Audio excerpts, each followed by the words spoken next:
During lunch, this Autobahn Country Club allows members and guests to drive various cars on track. They're supplied by local dealerships. I'll be driving the Mach E GT today, which I'm very excited about. Shout out to Kyle at Autobahn Country Club for hooking me up.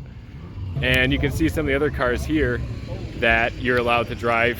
Again, supplied by local dealerships. And it's a pretty sweet program here. If you can get an invite to the country club, these vehicles are great to drive. And yeah, as you can see, they're pretty performance oriented. So let's see how the other half lives with a brand new Mach E and see how that does on track compared to the Tesla. All right, here we go. I've actually driven a Mach E GT a couple times. My buddy has one, and he let me borrow it for the weekend. This will definitely be the first time on track that I've driven a Mach E. This should be interesting. All right, initial impressions of the Mach E GT, not performance. It's definitely taller. You can tell it's got a higher center of gravity than the Model 3, which makes sense. This is technically an SUV, so no surprise there. The acceleration's better. It's got dual motors, and it's more performance-tuned motors, I might add, than my single-motor Tesla. The grip is way better, wider tires, stickier tires, higher quality stuff. I've got just regular all seasons on mine. These are summer, tires, performance-oriented tires. And not just the speed of the acceleration, but the balance of the front and rear motors and how they interact is interesting.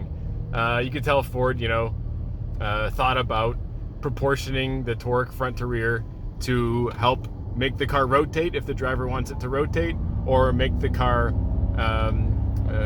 understeer, I guess that's the wrong word, but stabilize is a better word if the driver needs the car to stabilize or if the rear end is kicking out.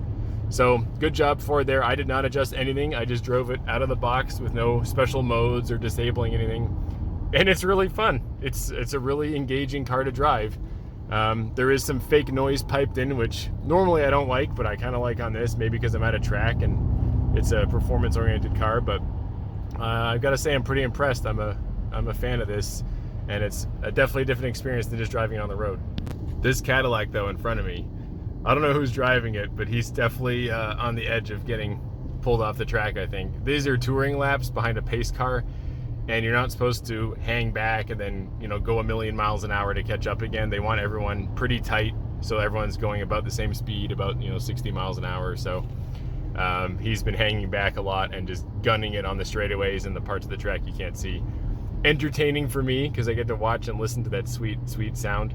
But also I'm playing catch up as well, so I don't get dinged when he takes off and it looks like I'm the one hanging back. That Cadillac is fast though. It's awesome. There he goes. And you can see this Mach E can definitely hang with it. I mean, I would say up to 60 or so, 70, maybe even 80. The Cadillac doesn't really out accelerate this Mach E GT. Now I'm doing 85 and it's okay. Now it's a little more, you can tell the Cadillac starts pulling away around 80.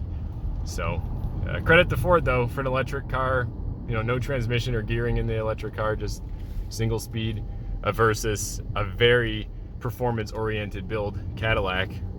Hey, it's nice to be able to stick in the guy's mirrors and keep up with them at least until about 80. Fun car, both cars. With the rain increasing, I can only think that the Mach E is going to get a bigger advantage over this Cadillac. We're not racing, it's just touring laps, but as we accelerate out of turns, I feel like it couldn't hurt to have a bit more all-wheel drive traction. So hopefully it gets really rainy and I can really show the Cadillac the advantages of an all-wheel drive electric vehicle. I think if I was given the choice though, I'd take the Cadillac home. I'll just be honest. This Mach E though, it just feels noticeably heavier and just feels massive compared to my Model 3. I haven't looked it up. I imagine it's heavier. And again, it's not surprising. They're different categories of cars, but it does feel massive. More capable, I'll admit, than my rear drive long range Model 3 on all seasons, but definitely massive and a different feel. Surprising. I don't look at the Mach E and think, what a big vehicle. It just looks like a regular sized vehicle. Ford did a great job with the proportions and styling, I think, to minimize that But it is big. Even the interior, I can't see the outside from here. Even the interior feels bigger and more hefty. But not a complaint, just an observation. The Model 3 feels kind of dainty almost compared to this car. One more observation I noticed in turn 1 just now, proper turn 1. At initial turn in, at this very tight turn, it's not a hairpin, but it's close. I, under heavy braking, give the car a pretty aggressive twitch on the steering wheel to the right to turn in and try to purposely get the rear end settled so I don't get understeer later. You can feel the stability control immediately kick in.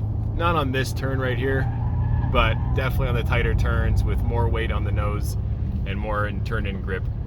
You can definitely feel the car trying to correct for stability, which is understandable, totally fine. Something I would hope I could remove if I was to disable traction control or go into track mode or something, but great car. All right, as I pulled back into the charging area for this car, I noted that from the time I entered the track to the time I left the track, we went from 99% to 87% state of charge. I would say we did about 9 or 10 laps. I would say 2/3 of it was calm and slow and almost coasting, and 1/3 of it was very heavy acceleration and some heavy braking, which I would guess minimizes the ability to regenerate. So if you're ever planning on tracking your Mach E GT, especially at Autobahn North Course, I would say you're going to lose about, let's say, 2% per lap to be cautious. But very fun car, and would happily drive this car as a daily or as a track car. Very fun.